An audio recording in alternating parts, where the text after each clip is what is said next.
Bon lundi tout le monde, Karen Larocque est avec nous. Vous le savez, elle est conférencière, formatrice, a été psychologue pendant plus de 17 ans et puis elle nous outille avec ses chroniques Simplement humain depuis la saison dernière qui sont vraiment des plus populaires. Bonjour Karen. Bonjour Stéphanie. Je le dis pour faire rire mon entourage, je suis comme une adepte de Karen Larocque. Des fois je dis pour rire que je fais partie de ta secte, mais t'es loin d'être une preacher. Seigneur, oui. Je sais que t'aimerais pas ça. Non, mais tout ça pour dire que on aime tes trucs. Je t'ai pas encore trouvé de défaut, franchement. Là, je trouve que tu donnes des trucs qui sont accessibles, qui sont efficaces et qui parle à tout le monde dans la vraie vie du quotidien. Ouais. Donc, j'étais pas mal de toutes mes conversations. Là. Quand quelqu'un raconte avoir un petit pépin dans sa vie, eh ben, il y a toujours un petit outil de Karen Larocque là, qui sort quelque part. Là. Ouais. Ben, pour le pas de défaut, on n'a probablement pas passé assez de temps ensemble.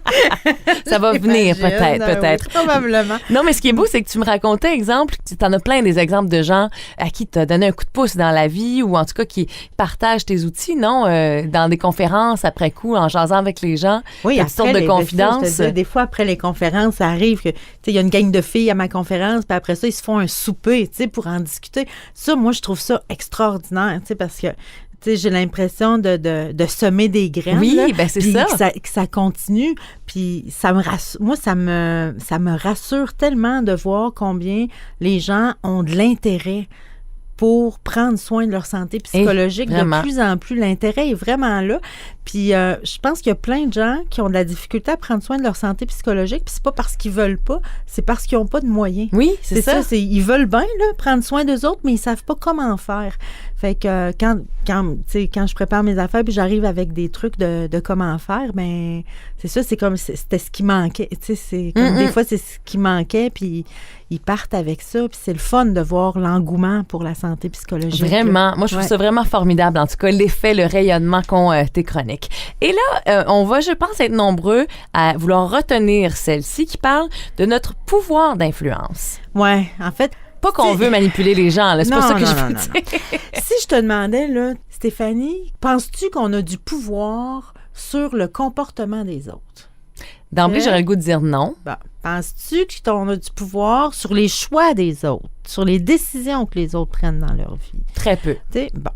Ça, on a l'impression de ne pas avoir, on voudrait en avoir, là, mais en réalité, on en a. Mais le pouvoir qu'on a, c'est un pouvoir d'influence. Il y a plusieurs sortes de pouvoirs dans la vie. Il y a du pouvoir, il y a le pouvoir décisionnel, la personne qui prend la décision. Il y a le pouvoir exécutif, qui est le pouvoir de la personne, le pouvoir d'action. Fait que j'ai pas de pouvoir d'action sur ta vie. Je peux pas faire les choses à ta place, puis je peux pas te forcer à faire les choses. J'ai pas de pouvoir décisionnel sur ta vie non plus. Je peux pas prendre des décisions à ta place, puis je peux pas te forcer à prendre une décision. Mais j'ai un pouvoir d'influence. Fait qu'on a vraiment un pouvoir d'influence sur les autres, à moins qu'on ait tué notre pouvoir d'influence. Quand je parle à une personne, admettons que j'ai quelqu'un proche de moi sur qui je voudrais avoir une influence, que ce soit sur un choix par rapport à sa santé, par rapport à des habitudes de vie, par rapport à quelque chose qui se passe avec moi, mais je voudrais avoir une influence sur cette personne-là. Si quand j'y parle, j'ai l'impression que ça rentre par une oreille puis que ça sort par l'autre, parce que ça arrive. Ben oui. Hein? Pas à moi puis pas à toi, ben non, ça arrive à du monde. Fait que c'est ça. Ben ça arrive dans la vie. Puis quand ça arrive, généralement, c'est pas parce que l'autre est fermé ou c'est pas parce que l'autre veut rien savoir. Ou oui, l'autre est fermé puis l'autre veut rien savoir, mais c'est parce que moi, j'ai tué mon pouvoir d'influence. Donc, on en est responsable. Oui, quand ça arrive, je devrais plutôt retourner le regard vers moi puis me dire « Oh, qu'est-ce que j'ai fait pour perdre mon pouvoir d'influence comme ça? » Puis, il y a 3 choses en particulier qui sont les plus tueuses de pouvoir d'influence. Ouais, OK, oui. C'est ça. C'est que quand on fait ça, ça donne vraiment un coup de marteau sur le pouvoir d'influence. Puis si on l'utilise trop souvent, on finit par plus avoir de pouvoir d'influence du tout. Entre autres, il y a les reproches. OK. Fait que à chaque fois que je fais un reproche à quelqu'un, rappelez-vous que... Puis souvent, si je te fais un reproche, ce que je voudrais, c'est que ça tombe pas dans l'oreille d'une sourde. C'est que t'en tiennes compte. Mais c'est pas efficace. Non seulement c'est pas efficace, mais ça va tuer ton pouvoir d'influence dans le futur. Les prochaines fois que je vais te dire quelque chose, même si je te fais pas de reproche, si je t'ai souvent fait des reproches, la prochaine... Garde, oui, ben c'est ça, c'est ma Karen. Ouais. Fait que là, la prochaine fois que je te dis quelque chose, je vais avoir moins d'influence. C'est vrai? Ouais. Tellement vrai? Ouais. Puis, tu sais, chez qui on aimerait avoir le plus d'influence, tu sais, puis, tu sais, sur nos enfants, nos ados, tu sais. Puis à qui on fait beaucoup, souvent, de reproches. Ben, c'est notre chum blonde. Oui, c'est ça. Fait que... éviter les reproches. Éviter les reproches. Éviter les conseils non demandés. OK. C'est comme un reproche déguisé, ça. Ben, tu sais, c'est comme un reproche gentil, ça. Oui, c'est ça. C'est pour ton bien que je fais ça, tu sais. Mais si je te donne des conseils sur un sujet, peu importe lequel, puis que tu m'en as pas demandé, ça tue le pouvoir d'influence. Fait que non seulement ce que je vais te dire là... Moi, si j'étais toi, telle chose. Ah ben oui. Ouais. Tu sais, je veux pas te dire quoi faire, là, mais ben, c'est ça. Mais je vais te dire quoi faire dans les prochaines secondes, c'est ça. Ben oui. Ouais. Fait que quand on donne des conseils et que les gens nous l'ont pas sollicité, ça tue le pouvoir d'influence. OK. Et ça s'accumule là, avec les reproches. Et les avertissements sans conséquence.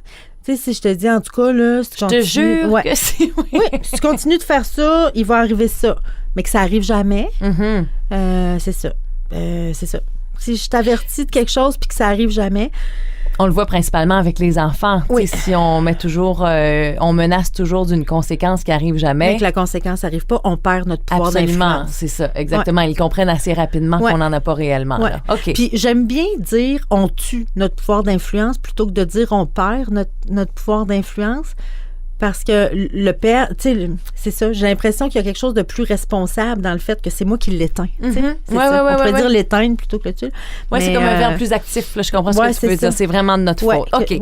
Mettons qu'on a compris ça, mais par bienveillance, on veut quand même avoir un certain pouvoir d'influence positif sur quelqu'un de notre entourage. Oui.